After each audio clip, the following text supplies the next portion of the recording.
sociável, né? Para você controlar a criança, para defecar, para urinar, isso daí é pedagógico, porque a gente cansa de ver adulto dormindo, fazendo xixi na cama, porque se esconde. Porque se esconde. E tudo isso acontece, gente, porque existe uma coisa chamada machismo. Eles acham que nós, mulheres, como é uma categoria majoritariamente feminina, nós já nascemos tomando conta, já sabemos tomar conta de criança. Há uma desvalorização por causa disso. Tanto que nas nossas manifestações, eles dão porrada, eles jogam bomba, diferente quando se tem manifestação da segurança pública, de outros setores que a categoria é majoritariamente masculina. Agora, eles só esquecem de lembrar o seguinte, que na Revolução Russa foram as mulheres que deram o primeiro pontapé.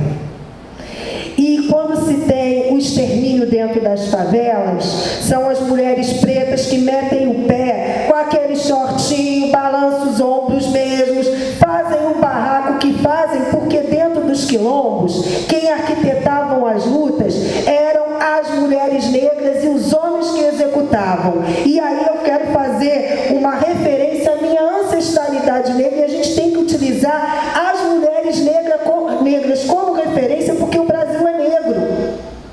A gente tem que colocar isso, porque quem utiliza a escola pública é a população pobre, preta e, sobretudo, as trabalhadoras. Então, o que a gente precisa fazer aqui, gente, é uma movimentação a nível nacional da educação infantil, porque é a primeira etapa que se tem. Esse governo que agora está tomando posse, no governo da Dilma do PT, prometeu mais de 3.000 creches. Cadê essas creches? A nível nacional, que tem a ver com a discussão da violência doméstica. Não foi feita. Não foi feita.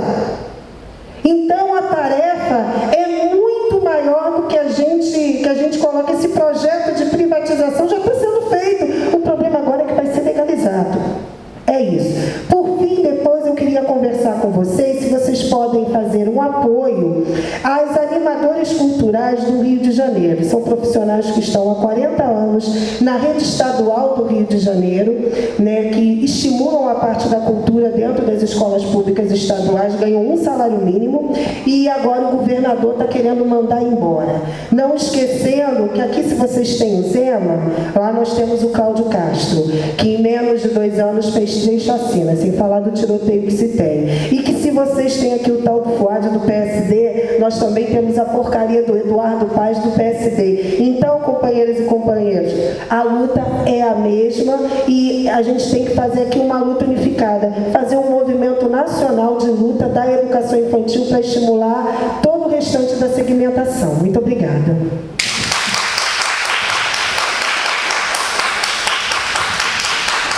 Obrigada, Samanta. E todas as vezes, né, um relato muito parecido, apesar das peculiaridades de cada município. Como que é tão parecido? Belo Horizonte, nós sofremos uma cisão na rede pública das carreiras em 2003, que se efetivou em 2004, e nós conseguimos manter dentro da carreira as professoras da educação infantil, que somos nós, a maioria das pessoas que estão aqui, mas ao longo do tempo a privatização vem ocupando espaços dentro das escolas com criação de diversos segmentos. E uma discussão importante que você apontou, esse cuidar, né, que para a nossa sociedade machista a mulher tem de fazer, dentro da educação infantil, ele é pedagógico. E já há alguns anos nós perdemos isso com a criação de um cargo que é terceirizado, que não é de professor, que ganha salário mínimo, que trabalha 40 horas, em contrapartida dos professores trabalham 22 horas e 30, e que ocupa esse espaço dentro das salas, né, de educação infantil das crianças de 0 a 2, que elas fazem essa função. Então, a Prefeitura de Belo Horizonte diz para a gente claramente, quando retira o professor da sala de aula e coloca um trabalhador terceirizado, com uma contratação muito frágil dentro da escola para fazer esse papel, é que não reconhece a importância de que esse cuidar seja planejado, seja pensado, seja executado intencionalmente de forma pedagógica. E nós sofremos isso ainda hoje, né? Só para falar uma coisa, eu não deixo aluno me chamar de tia. Eu não sou tia. Eu respeito tanto os meus alunos que eu sou uma profissional. Um médico, ele não é chamado de tio, ele é chamado de doutor, mesmo não tendo doutorado. Um advogado é chamado de doutor. Então o sistema capitalista, ele se apropria, coloca a tia para a gente ter aquele vínculozinho. Você vê, faltou algodão, o médico coloca o algodão? Não, mas a gente compra, né, folha, né? Tem aquela coisa. Não, nós somos profissionais e a gente tem que ter esse pensamento.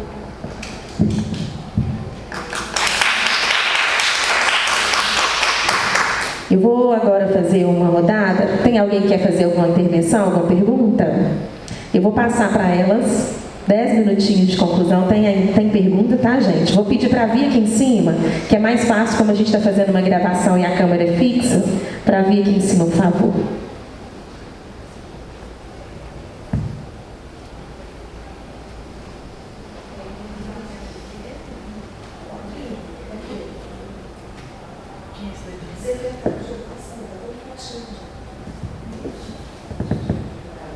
Bom dia de novo, gente. Na verdade, não é uma pergunta, não. É só uma consideração mesmo.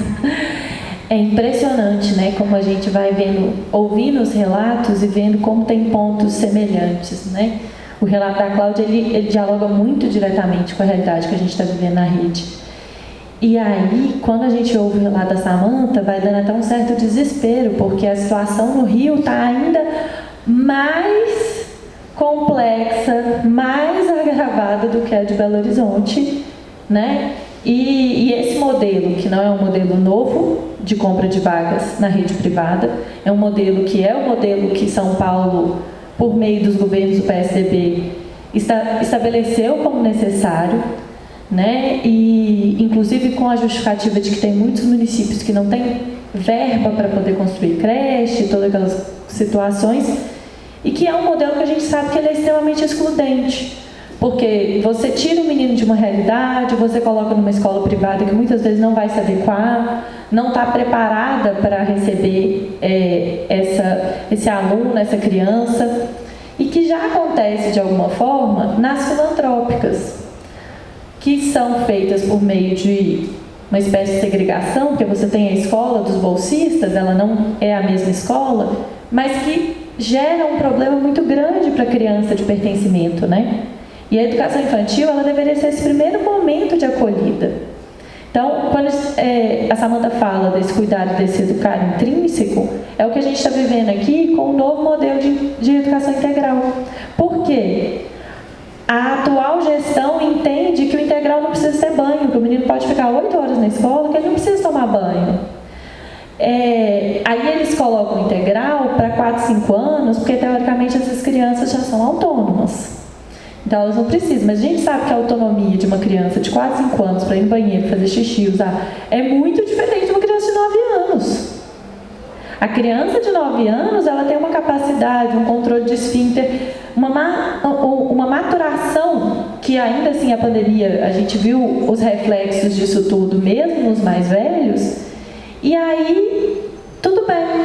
Então, o repouso não é mais pedagógico, ele pode ser feito por um auxiliar. O jantar e o almoço, ele não é mais pedagógico, ele pode ser feito por um auxiliar. Sendo que, quando essa rede iniciou com todos os seus problemas, né, Cris, sempre foi uma professora que executou. E aí, em 2015, com a chegada dos auxiliares aqui, havia uma fala de que a gente não podia deixar os auxiliares sozinhos, porque eles não podem responder, eles não têm o que a gente chama, né, de BM, que é esse boletim de matrícula. A partir de 2021, a SMED alega que não, está tudo bem, pode ficar com o auxiliar, porque precisa garantir 1/3 de jornada, então garante 1/3 de jornada com o auxiliar, tirando aquele momento ali que falta complementar, porque hoje teve falta de professor. Então, que educação que é essa que a gente dá, né, para as nossas crianças? Quando a gente pensa que a educação pública acaba abarcando muito mais aqueles que precisam, que não têm condições de pagar, tem classe média, mas é uma minoria. Então a gente fala o seguinte, para aqueles que são os mais pobres, não tem necessidade de um trabalho pedagógico bem feito e elaborado. Pode ser só uma assistência. A mãe precisa trabalhar, para ela está ótimo se o menino está na escola. Tem alguém tomando conta. E a gente que brigou tanto para que em 96 fosse incluída, né, na LDBEM, a educação infantil como parte da educação básica, o que a gente vê de realidade é que não é mais isso. Nós estamos voltando para aquela lógica de assistência e do jeito que vai, daqui a pouco eles mudam a LDBEM, colocam de novo na assistência, porque de 0 a 5 anos, né? Ou então 4 e 5 transporta para as escolas de ensino fundamental e 0 a 3 é assistência mesmo, não tem problema não. Então, é assustador a gente levou tanto tempo para ter avanços, para em tão pouco tempo a gente ter tantos retrocessos. Antes, até quero fazer uma consideração também, para abrir para as duas falas. Pode vir, Ângela, enquanto eu faço. O que nós temos também, vamos dizer, uma vantagem, se é que a gente pode considerar? A Prefeitura de Belo Horizonte, ela investiu na construção de prédios para a educação infantil, numa lógica de privatização, porque ela fez uma parceria com público-privada, com a Odebrecht, que construiu diversos prédios de educação infantil, teoricamente muito bonitos, 100, né? E 100 escolas foram construídas. E nós temos agora, estamos vivenciando um período que vamos discutir nos grupos à tarde, que é exatamente o esvaziamento desses prédios. Porque outro modelo de terceirização está imposto, que são as redes parceiras, as creches conveniadas, que hoje são organizadas em OSCs, que é uma organização social, que recebe dinheiro para manter essas creches. Não é um modelo novo, já acontecia muito antes dessas EMEIs estarem prontas, que são as Escolas Municipais de Educação Infantil, mas agora a demanda das crianças menores de 0 a 3, quase que 100%, é destinada às redes parceiras. As crianças de 4 e 5 anos, destinadas às escolas de ensino fundamental, que adaptaram o espaço para essas crianças, e os prédios das EMEIs cada vez mais vazios, cada vez com as professoras ficando excedentes, tendo de sair para os confins, como a Cláudia falou, mas é isso, porque elas ficam num limbo, sem lotação, e cada ano estão no lugar, com um prédio que deveria atender essas crianças e não estão atendendo. E a Prefeitura iniciou um processo de escola da infância, que ela ainda não publicizou isso de forma clara para toda a categoria, mas ela vem implementando de forma bem fechadinha, alinhada só com algumas escolas, sem publicizar, de transformar esses prédios, que são próprios para a educação infantil, em uma escola que o ensino fundamental também ocupe. Então, é por isso até que esse seminário é o primeiro seminário de concepções, que a gente precisa aprofundar essas discussões, até mesmo para a gente conseguir organizar um movimento de resistência a tudo isso que está acontecendo. Vamos abrir para a Evangelho, ela já está aqui? Proponho que, se alguém quiser se inscrever, a gente se inscreva na fala da Evangelho para a gente abrir para as convidadas. Bom dia para vocês, bom dia para a mesa. A fala das companheiras foi muito importante, porque mostra o processo, né, da aplicação da reforma e o processo da transferência, né, do significado dessa docência para as funções que vão ocupando a educação infantil. A reforma da Previdência, gente, aqui no município, é para derrotar todas as nossas conquistas que a gente teve na carreira. Todas. Os anos que a gente estudou, a valorização pelos cursos de pós-graduação, o tempo de trabalho, e colocar a gente numa condição de um trabalhador qualquer que pode ser descartado por adoecimento, né? Pode ser aposentado pela vontade do governo, porque a gente não vai conseguir chegar até os 70 anos dentro da sala de aula de educação infantil para cuidar das crianças. E nem educá-los, porque a gente vai ter necessidades específicas, físicas, que a nossa função não dá condição. Eu retornei para a escola da educação infantil agora, Samanta, e a gente teve uma redução do quadro de professores. Porque a concepção que a gente vai discutir aqui é uma concepção que passa pela construção, né, dessa identidade de sujeito dentro das escolas e pela desconstrução desse espaço de decisões, de autonomia, de construções pedagógicas que somos nós, os professores, que fazemos.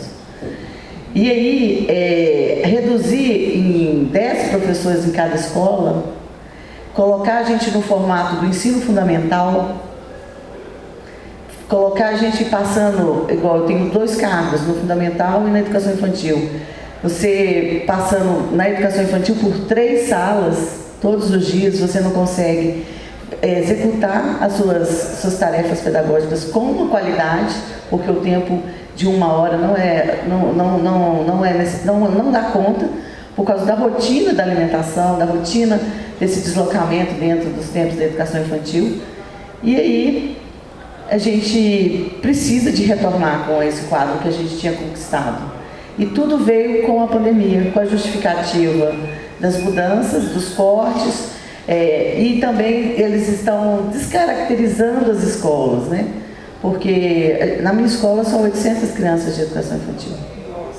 Porque a gente conta a vaga integral 2 vezes. A professora que está na função de diretora, ela recebe bem menos que o professor que trabalha no ensino fundamental, que tem 200 crianças dentro da escola dele.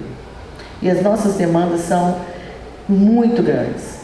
A coordenação, só para concluir, não consegue ter a função de coordenação pedagógica, porque ela só fica na demanda da substituição e no leve e trás de crianças o tempo inteiro, porque são em cada turno, né, 400 crianças.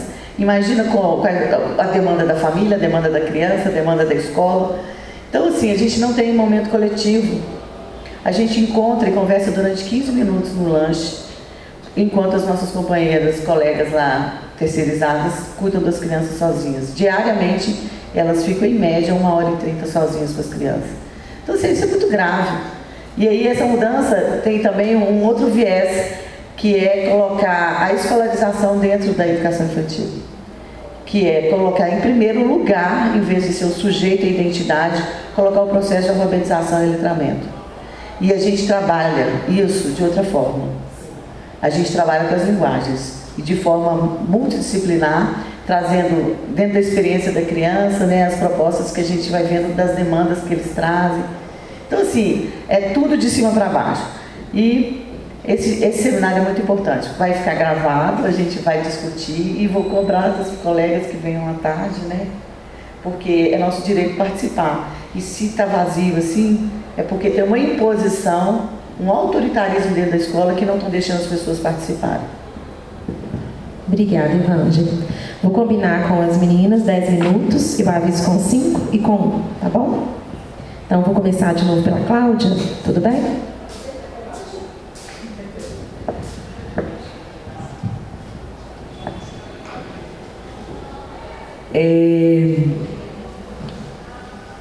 Esse debate, a gente vai voltar a repetir, né? Ele tem muita importância, porque Samanta falou uma coisa, né, bastante significativa nesse sentido.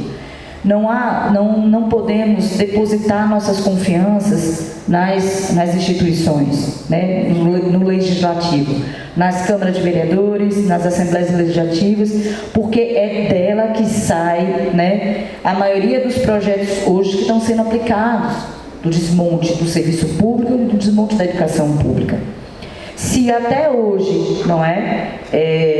Porque você acha que a educação já não é os olhos do capital, como tudo aquilo que pode se transformar em mercadoria? Por que hoje, né, ela não foi destituída, desmontada, né? A nossa profissão não foi completamente desmontada no sentido de não ter uma carreira? Porque houve muita luta, e tem muita luta. Então, nós somos aqueles, nós, trabalhadores da educação, somos aquelas e aqueles que hoje que historicamente, né, com as nossas lutas, defendeu e defende esse patrimônio. A educação pública é um patrimônio da classe trabalhadora. É um patrimônio e a gente tem que defender esse patrimônio. É uma necessidade defender esse patrimônio. Porque a gente está colocado se até o alimento, a comida, não é? Ela se transformou num objeto, né, a ser cotado pelo dólar, porque o feijão, o arroz, eles são cotados pelo dólar. É isso que explica um saco de feijão, pelo menos lá a 10 conto, até mais do que isso. E você ter 33 milhões de pessoas que passam fome dentro de um país, um dos maiores produtores de alimento, que é o Brasil. Por que as pessoas estão passando fome? Entende? Porque alimento, não dentro do sistema capitalista, não é considerado um direito básico da existência humana. Tampouco é a educação. E ela, né, não se deteriorou, se transformou, né, nisso aqui, porque existe a gente. Então, por isso que esse debate ele tem uma importância. E o que está acontecendo aqui acontece no Recife, acontece no Rio, acontece em todos os lugares. O impedimento da gente se apoderar, né, do conhecimento, da discussão, sobretudo coletiva. Né, roubado, né? Já dizia Chico Sainz, né? A luta coletiva é aquela que efetivamente tem sucesso em a gente ter vitórias. Então, esse seminário, sendo ele o primeiro, ele tem uma profunda importância, porque tira a gente da escola, porque a escola, né, cada um fica isolado lá com seus problemas, não é? Tendo muito mais condição de ser assediado. E a vida é muito dura, a vida está muito dura, a vida está muito difícil. A gente está correndo para a gente poder pagar as contas, pagar o aluguel, fazer compras, resolver os nossos problemas, né? É um familiar que adoece, a gente adoece, e a gente, né, a cabeça já não funciona como funcionava antes, o corpo que já dói aqui, dói ali, né? Então, é muito fácil a gente se isolar individualmente com nossos problemas e a gente achar que eles são indissolúveis. Isso não é uma verdade. Porque se fosse uma verdade, não existia mais educação pública. Se fosse uma verdade, não existia mais saúde pública. Entende? Ela existe porque nós existimos. E a nossa existência é a explicação da resistência e da luta e da organização. Por isso que é importante a gente ser também, porque é uma mão dupla, né? Eu comentei, né, que a prefeitura, em 2009, lá do Recife, ela implementou o bônus, né, o BDE, né, a política de bônus. Era só para os anos finais, e agora foi para todo mundo, para toda a educação. Gente, você olha assim, você sabe o que é você ter assim, você tá assim, né? O mês de novembro, está acabando o mês de novembro, né? O cartão já estourou, a conta está assim. Você tem 3 mil na conta?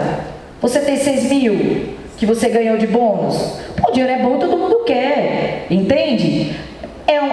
Só que assim, e aí você fazer esse debate numa categoria que está sendo espoliada, né? Que tem um déficit, que trabalha muito, porque eu vou te falar, você trabalhar na educação, eu sou professora do ensino, falando do segundo ano, né? De crianças de 8 anos, 9 anos de idade. Eu chego em casa exausta, cansada, é a garganta que dói, é a coluna que dói, né? Você está mentalmente cansada. Às vezes, antes de almoçar, porque eu moro muito dentro da comunidade da minha escola, então eu vou para casa porque dá tempo. Então, às vezes, eu durmo um pouco antes de comer, antes de almoçar. De tão cansada que eu tenho um problema nas cordas vocais e tudo mais. Então, você é muito cansativo.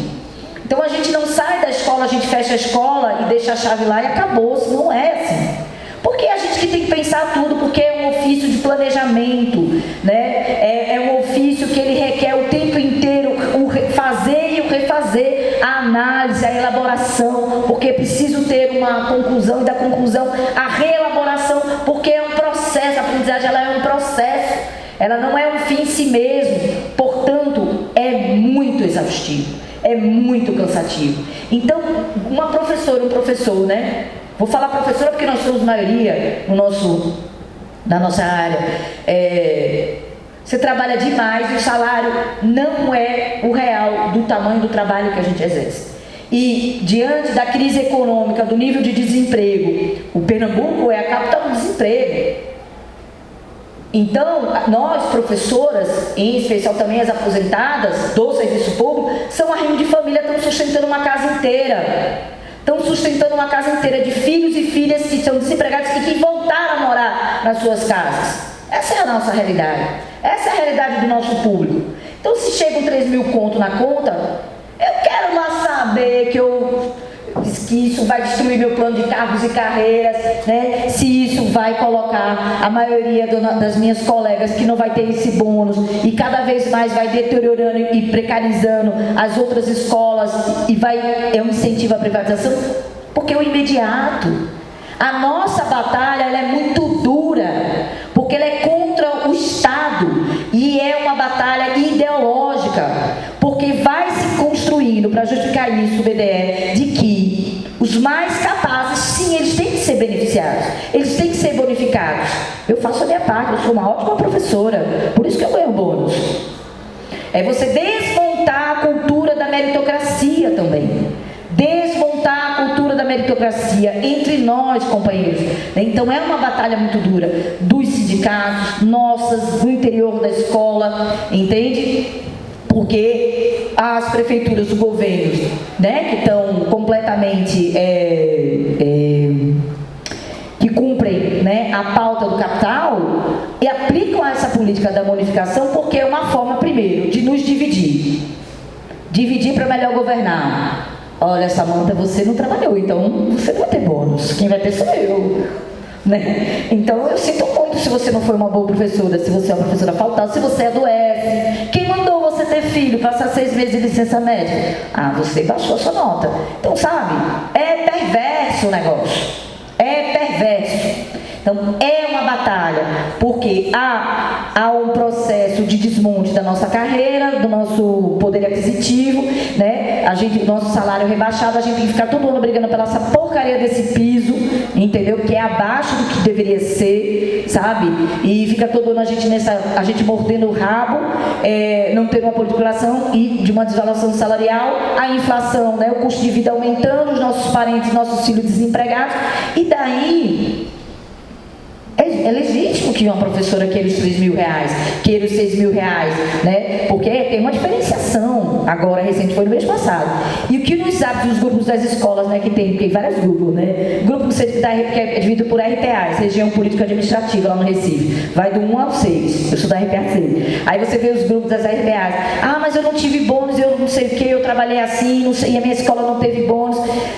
O debate sobre o que significa o bônus não passa largo, ninguém quer saber dessa porcaria, porque privatização sabe? Porque é real, é a vida real como ela é, entende? Então, eu queria ter ganho 3 mil reais agora em novembro, imagina, na minha conta agora do mês de outubro, ter 3 mil conto na minha conta.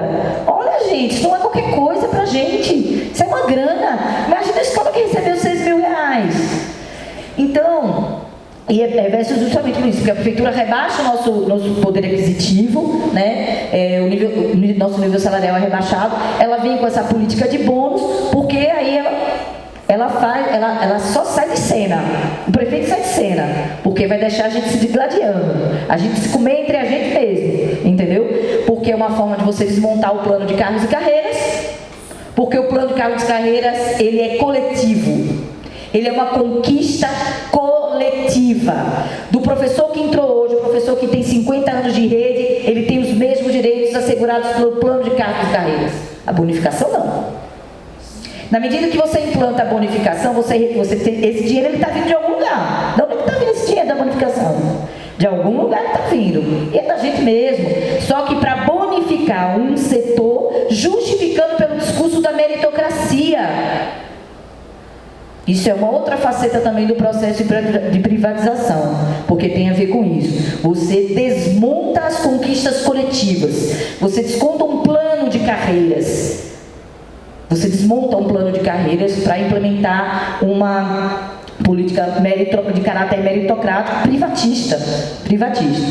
Então, o que a gente quer dizer é o seguinte, olha só, nesse 1 minuto que eu tenho, é que esses ataques, eles são parte de uma política, de uma concepção, né, econômica, capitalista, e que é como a Samanta falou, todos os anos a gente vai ter que lutar por muitas conquistas e retrocessos, aquela ganha que a gente perde, mas é fundamental lutar, porque nada hoje que a gente tem, plano de cargos e carreiras, a atividade que a gente tem, uma aula